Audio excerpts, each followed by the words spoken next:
Welcome to the Banker Lamp. Please enjoy the video. In this video, I will explain how to make vitamin E oil. First, gather your ingredients and tools.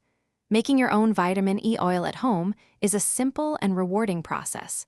It allows you to control the quality of ingredients and avoid unnecessary additives found in commercial products. This guide will walk you through each step, ensuring you can create a fresh, potent batch for your skincare needs.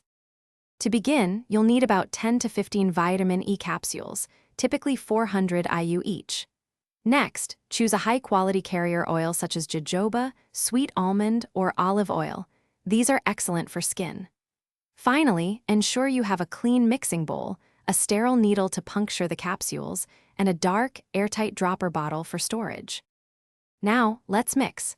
Carefully puncture each vitamin E capsule with your clean needle and squeeze the oil into your small mixing bowl. Once all the capsule oil is extracted, add 2 to 3 tablespoons of your selected carrier oil.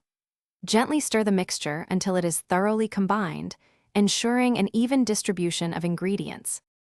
For best results, store your freshly made vitamin E oil in a dark, airtight bottle away from direct sunlight. This helps maintain its potency. Apply a few drops to your skin or hair as needed for deep nourishment and hydration. Remember to check the description below for a link to the Shark AI Ultra Robot Vacuum and other great deals to upgrade your home. Enjoy the benefits of your homemade oil. Thanks for watching. If this was helpful, leave a like and consider subscribing. See you next time.